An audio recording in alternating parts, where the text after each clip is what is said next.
Fala pessoal, Isaac aqui. Neste vídeo vamos conversar sobre a tropa de elite de Sauron, essas figuras sombrias chamadas de Nazgûl, que são liderados por ninguém menos do que aquele em segundo em comando nos exércitos de Sauron, o Rei Bruxo de Angmar. De tão sombrios que eles eram, a principal arma deles sequer era física, como uma espada, um machado ou uma maça. Não, nada de tão mundano. A simples presença deles infligia terror em qualquer coisa que fosse viva. Essa aura maligna deles tinha até mesmo um nome, Hálito Negro, e podia até mesmo nocautear inimigos, sem mesmo tocá-los. Eles são, sem dúvida nenhuma, um dos inimigos mais misteriosos dos povos livres da Terra-média, por causa de seu acesso ao mundo físico e espectral quase que simultaneamente.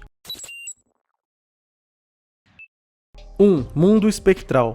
O mundo espectral, que nós vemos os Nazgûl acessar repetidamente durante os filmes, possui vários nomes nos livros: mundo espectral, mundo espiritual ou mesmo mundo invisível. Apesar de possuir vários nomes, se trata do mesmo plano espiritual. Mundo invisível é um dos nomes do mundo espectral por um motivo bastante simples. Ele é invisível aos olhos dos seres comuns, incluindo homens e elfos. Embora invisível, o plano espiritual do universo Tolkien não se trata de uma metáfora. Ele é bastante real e inclusive pode ser acessado por meio de um anel.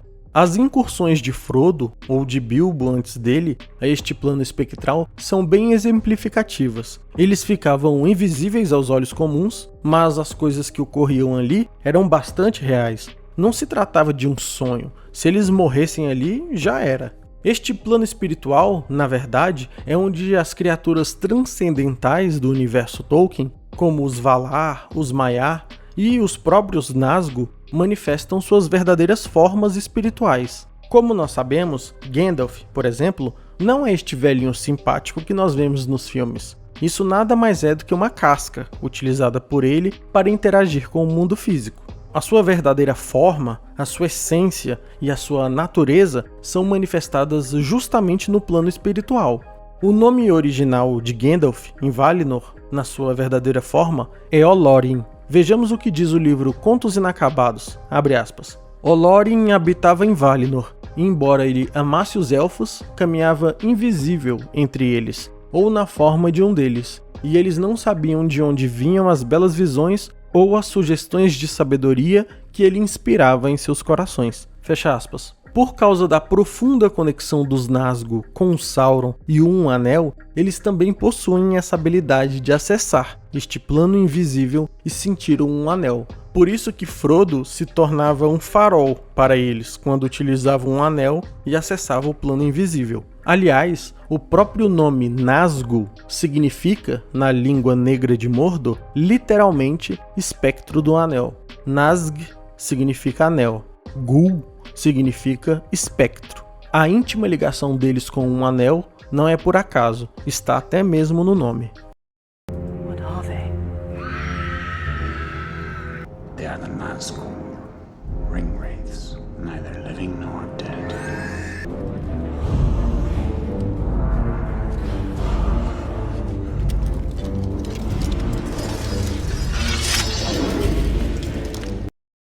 Dois. Os Nazgûl eram imortais por meios comuns. Embora pudessem ser feridos por fogo, por exemplo, justamente por causa da íntima conexão que eles tinham com Sauron, com um anel e com o mundo espectral, na maior parte do tempo os Nazgûl até poderiam ser derrotados e banidos, mas não mortos ou derrotados em definitivo. Apenas em pouquíssimas exceções isso poderia acontecer, como a própria morte do Rei Bruxo de Angmar. Aliás, uma das diferenças mais brutais e relevantes entre os filmes e os livros são as adagas dos hobbits que eles utilizam como espadas. Nos filmes, as armas dos hobbits são aparentemente comuns, entregues a eles por Aragorn. Já nos livros, as armas dos hobbits são extremamente especiais, dadas a eles por ninguém menos do que Tom Bombadil, o único cara na Terra-média imune aos efeitos do Um Anel de Sauron. Poderia colocar um anel e ficar de boa. Nos eventos do primeiro livro, A Sociedade do Anel, Frodo e os hobbits são capturados por uma criatura sombria, chamada de Criatura Tumular. As criaturas tumulares são bem poderosas e são como se fossem primos dos Nazgûl, pois era uma espécie de fantasma da escuridão. Abre aspas para o Retorno do Rei. Tremendo, Frodo olhou para cima em tempo de ver uma figura alta e escura, como uma sombra contra as estrelas, e se inclinando sobre ele. Os joelhos enfraqueceram e ele caiu no chão. Pensou ter visto 2 olhos, muito frios, embora iluminados por uma luz pálida. Então, sentiu alguma coisa o agarrar, mais forte e mais fria que ferro. O toque frio congelou seus ossos, e ele perdeu os sentidos. Fecha aspas. Quando Frodo acordou, Sam, Merry e Pippin já estavam prontos para serem sacrificados pela criatura. Inclusive, o bicho já os tinha colocado em roupas brancas de rituais para sacrifício. O desespero de Frodo foi tão grande que ele chegou até mesmo cogitar utilizar um anel, ficar invisível e fugir deixando seus amigos para trás, mas ele não teve coragem de fazer isso. O professor disse que ele reuniu toda a coragem que ele conseguiu e com uma espada que ele encontrou perto de onde ele estava, ele desferiu um golpe e cortou a mão da criatura tumular. Como é de se imaginar, o fantasmão ficou bem bravo e já estava pronto para demolir o Frodo. Mas enquanto o fantasma rosnava e se preparava para atacá-lo, Frodo lembrou de uma espécie de palavras mágicas de conjuração que Tom Bombadil havia o ensinado e ele começou a repeti-las. Abre aspas. Ei, Tom Bombadil, na mata ou na colina ou junto à margem do rio, no jogo, ao sol e à lua. Ouve agora a nossa voz. Vem, Tom Bombadil, que no aperto estamos sós. Fecha aspas. O professor diz que então fez-se um silêncio súbito e profundo, durante o qual Frodo podia escutar até mesmo o seu próprio coração bater.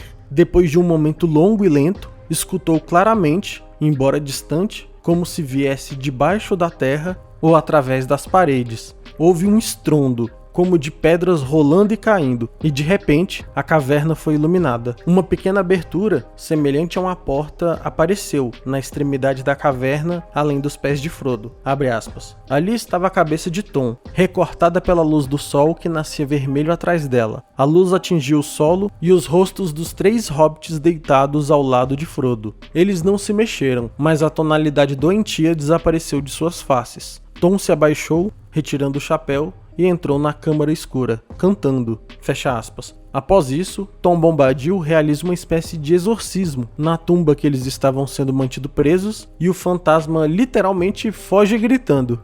Depois do fantasma fugir, Tom Bombadil realiza uma espécie de ritual de purificação, para que a criatura tumular não pudesse retornar depois. Quando ele termina este ritual de purificação, ele entra de volta no túmulo e traz 4 dagas para cada um dos hobbits. Abre aspas. Para cada um dos hobbits escolheu um punhal, longo, em forma de folha e afiado, de um artesanato maravilhoso, trabalhado como formas de serpentes vermelhas e douradas. Os punhais brilhavam quando foram retirados das bainhas pretas. Eram forjados em algum tipo estranho de metal, leve e resistente, e adornado com muitas pedras que faiscavam. Seja por alguma virtude das bainhas, seja pelo encantamento do túmulo, as lâminas, sem ferrugem, afiadas, reluzentes ao sol, pareciam não ter sido alteradas pelo tempo. Facas velhas são longas o bastante para serem utilizadas como espadas pelos hobbits, disse ele. É bom ter lâminas afiadas. Se pessoas do condado forem caminhando para o leste, para o sul,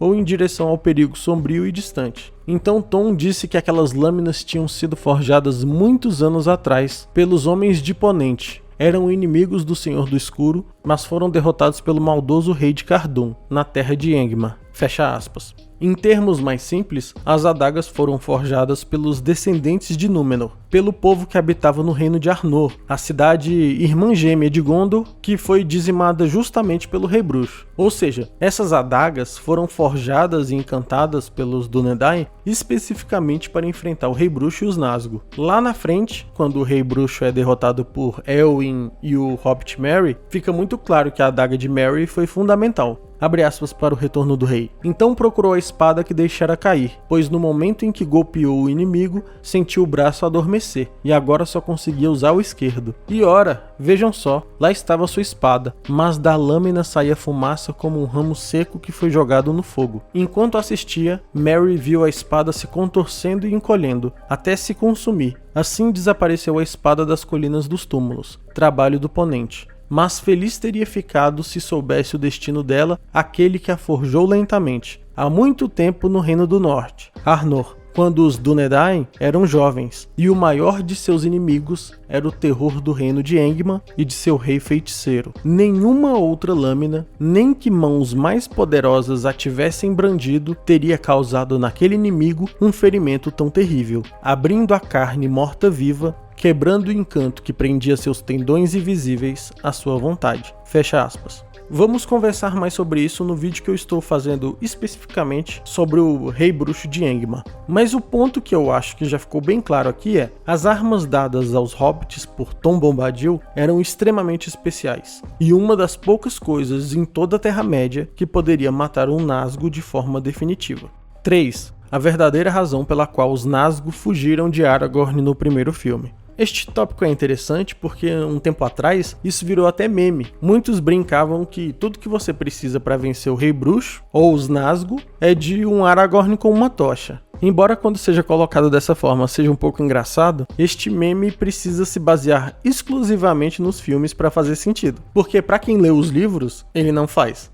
Para início de conversa, nos livros, a causa da fuga dos Nazgûl é por causa de Frodo, e não de Aragorn. Para ser bem sincero, Aragorn não conseguia sequer compreender por que os Nazgûl fugiram. Abre aspas para a Sociedade do Anel.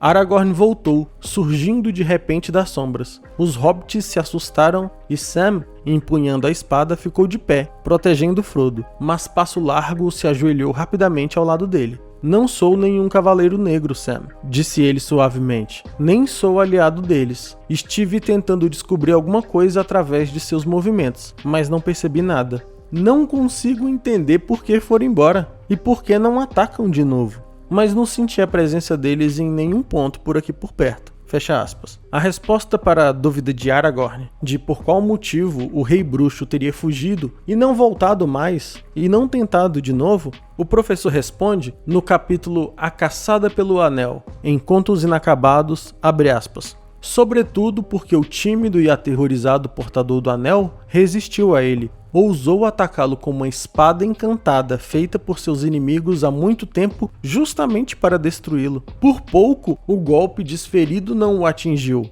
Além disso, como ele obteve tal arma, protegida nas catacumbas de Cardolan, deve ser ele, portanto, poderoso o suficiente para sobrepujar uma criatura tumular. E ele gritou pelo nome Elbereth, um nome que causa terror aos Nazgûl. Fecha aspas.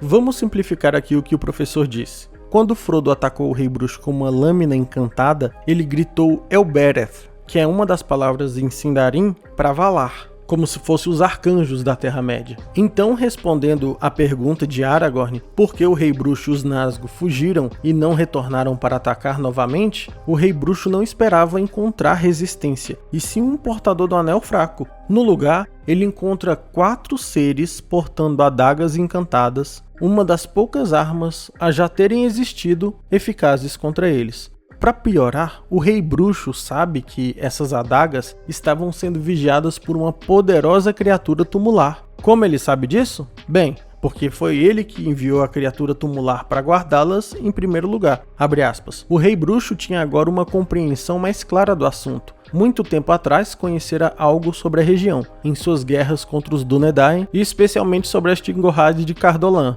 Agora as Colinas dos Túmulos, cujos espíritos malignos ele mesmo mandara para lá. Fecha aspas. Ou seja, o Rei Bruxo conhece muito bem essas armas, e ele conhece também que tipo de criatura deveria as estar guardando. Então, ele presume, erroneamente, que Frodo e não Tom Bombadil é que foi suficientemente poderoso para derrotar o Guardião e adquirir as armas. Para completar, Frodo grita pelos Valar. Aí o mal-entendido só aumenta. O Rei Bruxo então pensa, bem, o auxílio dos Valar bem que poderia justificar como este nanico derrotou sozinho uma criatura tumular tão poderosa e adquirida as adagas. Melhor mesmo reagrupar e levar essas notícias de volta a Sauron. Pessoal, tô terminando a segunda parte deste vídeo porque os Nazgûl são bem interessantes. Por enquanto, chegamos ao fim de mais um vídeo. Se você gostou, não deixe de se inscrever e deixar um gostei para ajudar o canal. Também considere se tornar um apoiador, clicando no botão Seja Membro. Para mais conteúdo relacionado a Senhor dos Anéis, me segue no Instagram no endereço que está na tela. Um abraço e até o próximo vídeo.